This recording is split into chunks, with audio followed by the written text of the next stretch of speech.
जय हिंद दोस्तों, मैं आशीष सर आपका हार्दिक स्वागत करता हूं द कैरियर पॉइंट के ऑफिशियल यूट्यूब चैनल पे। दोस्तों कैसे हैं आप? उम्मीद है अच्छे होंगे और स्वस्थ होंगे और आपका ऐसा ही मुस्कुराता हुआ चेहरा हमारे लिए हमेशा से मोटिवेशन का काम करता है। दोस्तों मैं आप लोगों के लिए यूपी स्पेशल पे एक सीरीज़ बना रहा हूं। इसका पहला वीडियो, दूसरा वीडियो अपलोड कर दिया गया है। आज हम जा रहे हैं वीडियो नंबर 3 के ऊपर। इस वीडियो में मैं आपको बताने वाला हूं उत्तर प्रदेश की जलवायु।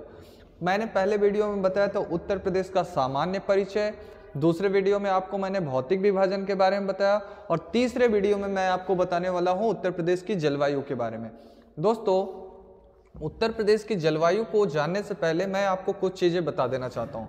जैसे कि अगर मैं बात करूँ कि ये है पूरी पृथ्वी का मानचित्र, मतलब ग्लोब मान लीजिए, और अगर हम लोग इसके बीचों बीच एक क्षैतिज रेखा खींचे तो बीचों बीच खींची गई क्षैतिज रेखा को हम लोग कहते हैं अक्षांश रेखा है। ये है अक्षांश रेखा।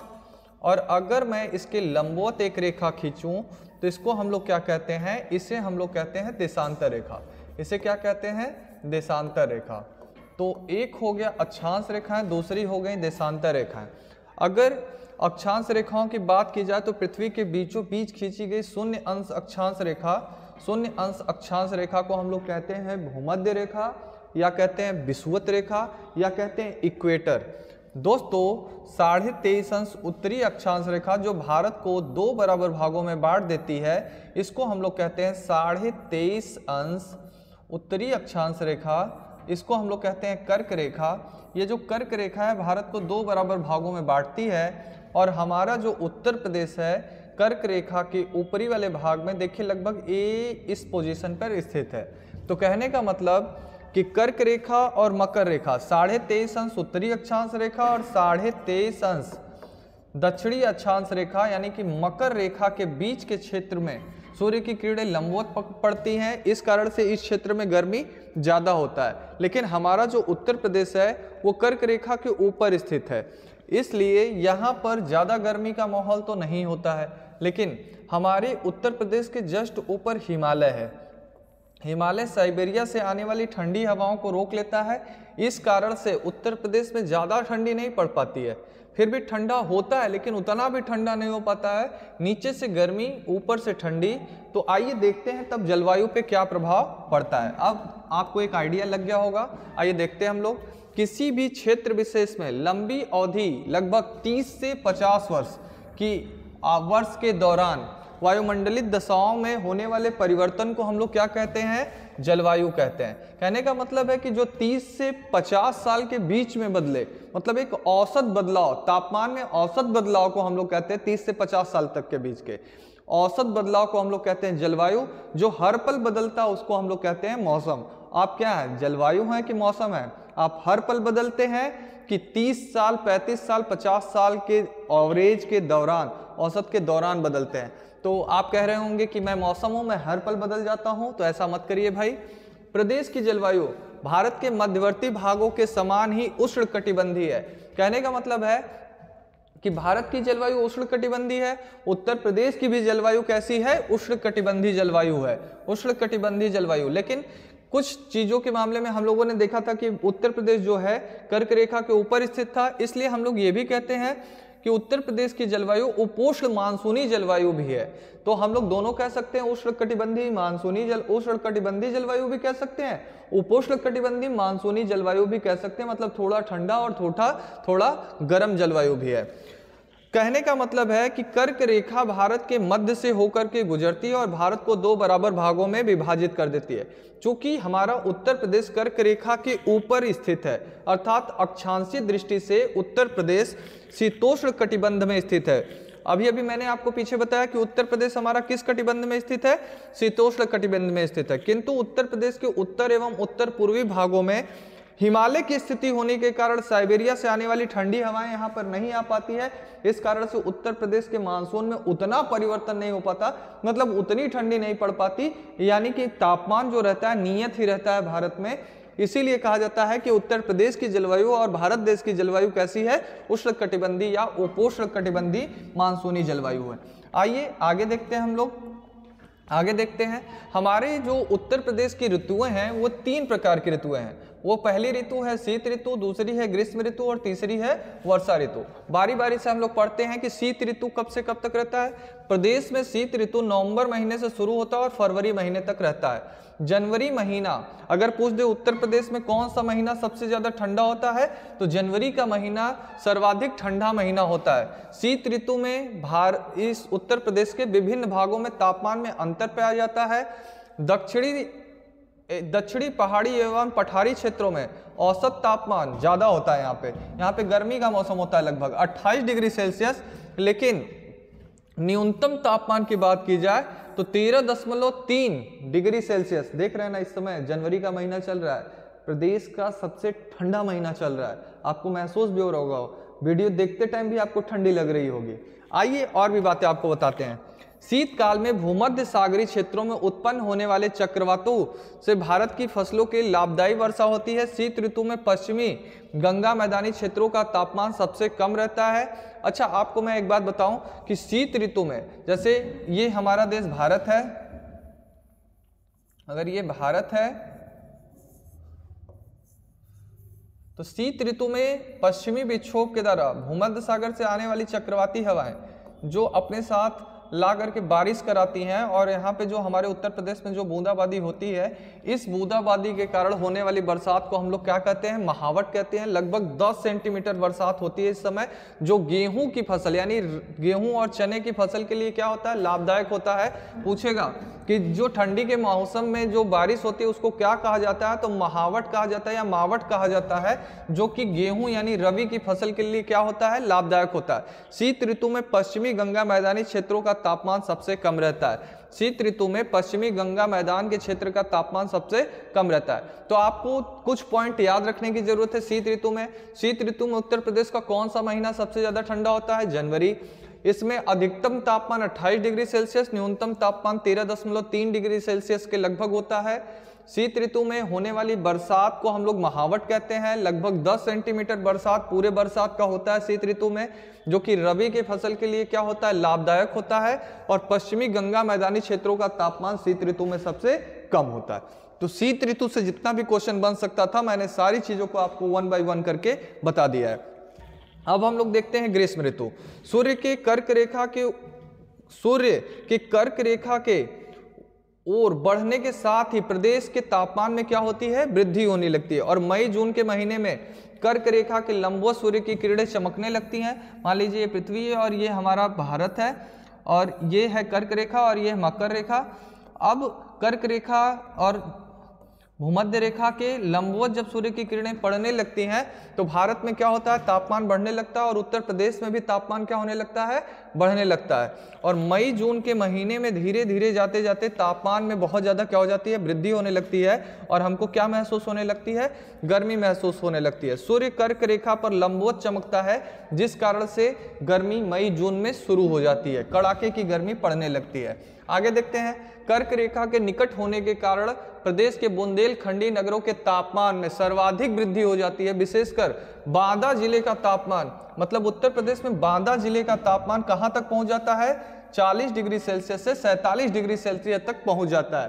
प्रदेश में ग्रीष्म ऋतु में औसत तापमान 36 डिग्री सेल्सियस से 39 डिग्री सेल्सियस तक होता है। 36 डिग्री सेल्सियस से 39 डिग्री सेल्सियस तक होता है। और न्यूनतम तापमान की बात की जाए तो 21 डिग्री सेल्सियस से 23 डिग्री सेल्सियस तक रहता है। उत्तर प्रदेश में सर्वाधिक गर्मी कहाँ पड़ती है, ये याद रखिएगा, आगरा एवं झांसी में पड़ती है। और सबसे कम गर्मी कहाँ पड़ती है, तो बरेली में पड़ती है। सबसे ज्यादा गर्मी आगरा झांसी, सबसे कम जो गर्मी होती है वो बरेली में पड़ती है। उत्तर प्रदेश में ग्रीष्म ऋतु में तेज गर्म हवाएं चलती हैं। इन शुष्क एवं गर्म हवाओं को हम लोग क्या कहते हैं, लू कहते हैं। उत्तर प्रदेश में चलने वाली तेज गर्म हवाओं को हम लोग किस नाम से जानते हैं, लू के नाम से जानते हैं। तो ये बच्चा जानता होगा। बरसात, वर्षा ऋतु। उत्तर प्रदेश में वर्षा ऋतु जून से सितंबर माह तक मानी जाती है, जून से सितंबर माह तक। लेकिन आजकल तो बरसात दिसंबर तक हो जाता है। क्या कहा जाए, मौसम का क्या कहा जाए। उत्तर प्रदेश में बरसात सितंबर महीने तक रहता है, जून से सितंबर महीने तक माना जाता है। उत्तर प्रदेश सहित संपूर्ण भारत में दक्षिणी पश्चिमी मानसून, आइए दिखाता हूं आपको। जैसे ये हमारा देश हो गया भारत, ये भारत का नक्शा मैंने बना दिया आपको एक मोटा। ये हमारा देश भारत, और भारत में जो बरसात होती है वो दक्षिण पश्चिम मानसून से होती है। तो दक्षिण पश्चिम मानसून से बरसात होती है। रुकिए फिर से बना देता हूं, ये देखिए थोड़ा सा ऊपर बनाए क्योंकि दिक्कत हो रहा था, समझाने में दिक्कत होता है।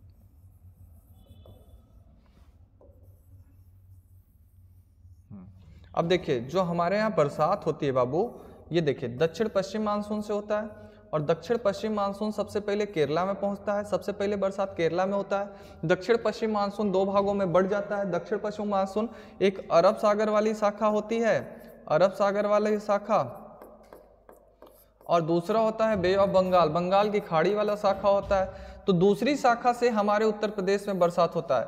ये जो बंगाल की खाड़ी वाली शाखा होती है, ये जब आगे बढ़ती है तो यहाँ बंगाल की खाड़ी से चलने वाली चक्रवाती हवाएं इसको इधर की ओर मोड़ देती है। मुड़ने के बाद ये पर्वतों से टकरा करके उत्तर प्रदेश में क्या कराता है, बरसात कराता है। देख रहे हैं ना। तो सबसे पहले बरसात कहाँ पे शुरू होता है, गोरखपुर में शुरू होता है। तो उत्तर प्रदेश में सबसे ज्यादा बरसात वाला जगह देख रहे हैं, गोरखपुर होगा, और सबसे कम बरसात इस कोने पे होती है जो कि मथुरा है। तो आइए मैं अब आपको समझाता हूँ धीरे धीरे। देखिएगा, उत्तर प्रदेश में बरसात जून से सितंबर महीने तक मानी जाती है। उत्तर प्रदेश सहित संपूर्ण भारत में दक्षिण पश्चिमी मानसून के द्वारा बरसात होता है। प्रदेश में बरसात बंगाल की खाड़ी वाली शाखा से होती है। अभी पीछे मैंने समझाया, बंगाल की खाड़ी वाली शाखा से होती है, और बंगाल की खाड़ी से उठने वाली मानसूनी पवनें जिस प्रदेश में पूर्वा के नाम से जाना जाता है, जून के तीसरे या चौथे सप्ताह में उत्तर प्रदेश के पूर्वी और दक्षिणी पूर्वी भागों में प्रवेश करते हुए पश्चिम की तरफ निकल जाती हैं। आगे देखते हैं हम लोग, आगे देखते हैं। ये रहा, जैसे जैसे मानसूनी पवनें पश्चिम की ओर बढ़ती हैं, जैसे जैसे मानसूनी पवनें पश्चिम की ओर बढ़ते हैं, वैसे वैसे उसमें नमी धारण करने की क्षमता कम होने लगती है, जिसके फलस्वरूप वर्षा की मात्रा क्या होने लगती है, धीरे धीरे कम होने लगती है। लेकिन मानसूनी पवन का कुछ भाग उत्तर की ओर बढ़ता है और हिमालय से टकराने के बाद पुनः वापस लौटता है। इस वापस लौटते मानसून से प्रदेश के तराई क्षेत्रों में, मैंने पिछले वीडियो में बताया था ना, भावर और तराई क्षेत्र, मैदानी क्षेत्र और पठारी क्षेत्र, सबसे ऊपर वाला भाग जो था वो तराई क्षेत्र। इस वापस लौटते वाले मानसून से प्रदेश के तराई क्षेत्रों में सर्वाधिक वर्षा होती है, और उत्तर से दक्षिण जाने पर वर्षा कम होने लगती है। उत्तर से दक्षिण जाने पर बरसात कम होने लगती है, और यही कारण है कि बुंदेलखंड के पठारी भागों में, उत्तर प्रदेश के बुंदेलखंड के पठारी भागों में क्या होती है, बरसात कम होती है। नीचे देखिएगा, प्रदेश में सर्वाधिक बरसात गोरखपुर में लगभग 185 सेंटीमीटर, जबकि सबसे कम बरसात कहाँ होता है, मथुरा में होता है। ऊपर का अगर कुछ समझ में नहीं भी आए तो आप इस पॉइंट को जरूर याद रखिएगा, पेपर में आने की संभावना प्रबल है। और एक बात यह भी याद रखिएगा कि दक्षिण पश्चिमी मानसून के कारण ही हमारे देश भारत में ज्यादा से ज्यादा बरसातें होती हैं, और दक्षिण पश्चिम मानसून के बंगाल की खाड़ी वाली शाखा से ही उत्तर प्रदेश में बरसात होती है।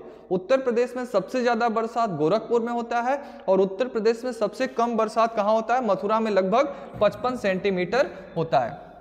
आगे देखते हैं हम, वर्षा के आधार पर उत्तर प्रदेश को दो प्रकार के जलवायु में वर्गीकरण किया गया है। इसका दो प्रकार की जलवायु में वर्गीकृत किया गया है, दो भागों में बांट करके पढ़ा जाता है। पहला भाग होता है बरसात के आधार पर जलवायु का वर्गीकरण। पहला होता है आर्द्र एवं उष्ण वर्षा क्षेत्र, दूसरा होता है साधारण आर्द्र एवं उष्ण वर्षा क्षेत्र। कहने का मतलब आर्द्र एवं उष्ण वर्षा क्षेत्र का मतलब ये वो क्षेत्र है जिसमें बरसात ज्यादा होता है। तो ये है तराई और पूर्वी उत्तर प्रदेश। कहने का मतलब है कि अगर हम लोग बात करें इस नक्शे में, तो जो सबसे ऊपर वाला भाग है उत्तर प्रदेश का, जो सबसे ऊपर वाला भाग है ये तराई वाला भाग है। और ये देखिए, जब बरसात होता है तो इस क्षेत्र में सबसे ज्यादा बरसात हो जाता है, लेकिन इन क्षेत्रों में आते आते बरसात की मात्रा क्या होने लगती है, घटने लगती है। यही कारण है कि गोरखपुर वाले क्षेत्र में बरसात ज्यादा और मथुरा वाले क्षेत्रों में बरसात कम होता है। आइए आगे देखते हैं हम लोग।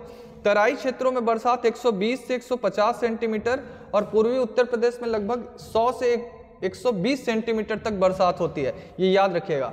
उत्तर प्रदेश के तराई क्षेत्रों में कितने सेंटीमीटर तक बरसात होता है, तो 120 से 150 सेंटीमीटर, और पूर्वी उत्तर प्रदेश में लगभग 100 से 120 सेंटीमीटर तक बरसात होता है। पश्चिमी मैदानी क्षेत्रों में 65 से 80 सेंटीमीटर के बीच बरसात होता है, मतलब मैदानी क्षेत्रों में, बीचों बीच वाले क्षेत्रों में 65 से 80 सेंटीमीटर तक बरसात होता है, जबकि पठारी क्षेत्रों में, बुंदेलखंड के पठारी क्षेत्रों में बरसात होता है 80 से 100 सेंटीमीटर। अब आते हैं दूसरे भाग पे, ये पहला भाग था। दूसरा है साधारण आर्द्र एवं उष्ण क्षेत्र, यह है मध्यवर्ती मैदानी क्षेत्र, इसमें बरसात होता है 80 से 100 सेंटीमीटर, 80 से 100 सेंटीमीटर। आइए आगे देखते हैं हम लोग। कहने का मतलब आर्द्र एवं उष्ण क्षेत्र, आर्द्र एवं उष्ण क्षेत्र कहने का मतलब इस क्षेत्र में औसत वार्षिक वर्षा कितना होता है, 100 से, मतलब वो बरसात वाला क्षेत्र है, समझ रहे हैं, पहला क्षेत्र को अब हम लोग लेके चल रहे हैं। इस क्षेत्र में औसत वार्षिक बरसात 120 से 150 सेंटीमीटर होती है। इस क्षेत्र को दो उप विभागों में बांटा गया है। पहला है तराई क्षेत्र, दूसरा है पूर्वी उत्तर प्रदेश वाला क्षेत्र। दोस्तों मैं आपको बता दूं कि अगर ये भारत उत्तर प्रदेश का नक्शा है,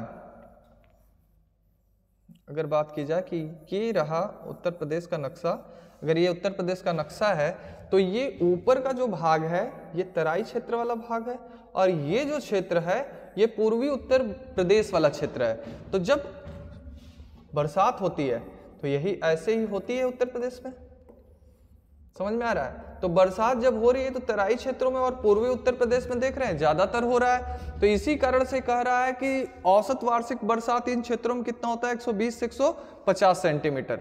इस क्षेत्र के अंतर्गत सहारनपुर, बिजनौर, उत्तरी मुरादाबाद, रामपुर, बरेली, पीलीभूत, लखीमपुर, बहराइच, गोंडा, बस्ती, सिद्धार्थनगर, महाराजगंज, गोरखपुर, देवरिया, कुशीनगर आदि जनपद आते हैं। इस क्षेत्र की औसत वार्षिक बरसात कितनी होती है, 120 से 180 सेंटीमीटर। जनवरी में औसत तापमान 18 डिग्री सेल्सियस तथा जुलाई में 30 डिग्री सेल्सियस तक इन क्षेत्रों का तापमान हो जाता है। अब हम लोग देखते हैं पूर्वी उत्तर प्रदेश। इस क्षेत्र के अंतर्गत प्रदेश के पूर्वी जिले आते हैं। इस क्षेत्र के अंतर्गत प्रदेश के पूर्वी जिले आते हैं। इस प्रदेश में औसत वार्षिक बरसात 100 से 120 सेंटीमीटर होती है, 100 से 120 सेंटीमीटर के मध्य होती है। लेकिन वर्षा की मात्रा पूर्व से पश्चिम की ओर जाने पर क्या होने लगती है, घटने लगती है। जैसा कि मैंने चित्र में बताया था, इन क्षेत्रों में आने पर बरसात क्या होने लगती है, कम होने लगती है। और मैंने आपको बताया था ना, उत्तर प्रदेश का सर्वाधिक नम भूमि वाला क्षेत्र जिला जो पूछेगा, अगर आपसे वेटलैंड जिला पूछेगा तो वो कौन सा है, सोनभद्र है। इसको याद रखिएगा, ये भी बड़ा इस समय ट्रेंडिंग में चल रहा है। तो उत्तर प्रदेश का वेटलैंड वाला जिला अगर आपसे पूछे तो आप बताएंगे क्या, सोनभद्र बताएंगे। आइए आगे देखते हैं। साधारण आर्द्र एवं उष्ण क्षेत्र, प्रदेश के मध्य मैदानी क्षेत्र, पश्चिमी मैदानी क्षेत्र तथा बुंदेलखंड के पहाड़ी पठारी क्षेत्रों में वर्षा की मात्रा में विषमता पाई जाती है। इन क्षेत्रों में औसत वार्षिक बरसात 80 से 100 सेंटीमीटर के बीच होती है। वर्षा की मात्रा में भिन्नता के कारण साधारण आर्द्र एवं उष्ण क्षेत्रों को 3 उपभागों में बांटा जाता है। पहला क्षेत्र है मध्यवर्ती मैदानी क्षेत्र, दूसरा है पश्चिमी मैदानी क्षेत्र, तीसरा है बुंदेलखंड का पठारी क्षेत्र।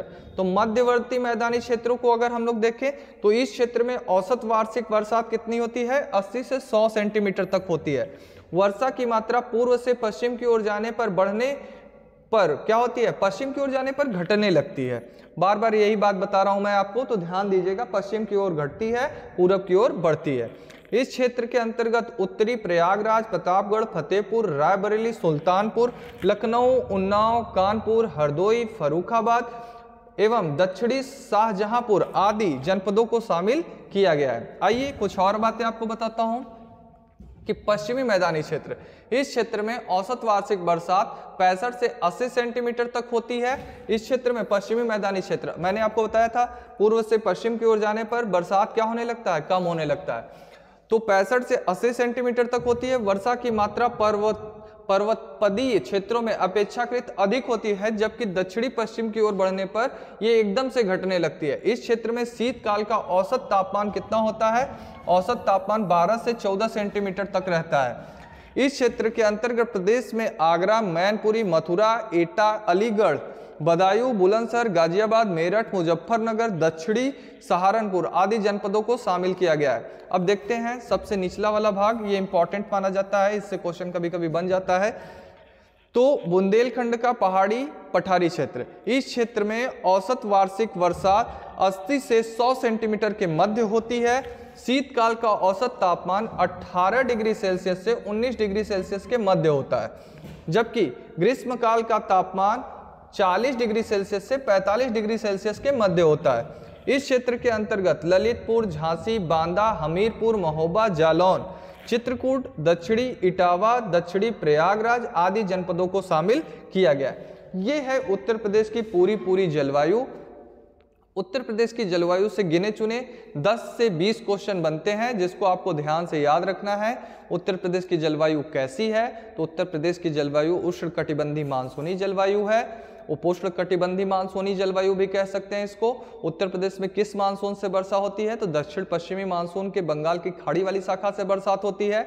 उत्तर प्रदेश में सबसे ज्यादा बरसात गोरखपुर में, सबसे कम बरसात कहाँ होता है? तो सबसे कम बरसात, ये आप लोग कमेंट में आप हमको बताएंगे, तो सबसे कम बरसात कहाँ होता है? चलिए मैं आपको एक हिंट दे देता हूँ, लगभग 55 सेंटीमीटर यहाँ पे बरसात होता है। चलिए, अगर वीडियो ठीक लगा हो, अच्छा लगा हो तो लाइक करिएगा, अपने दोस्तों को भी शेयर करिएगा। धन्यवाद।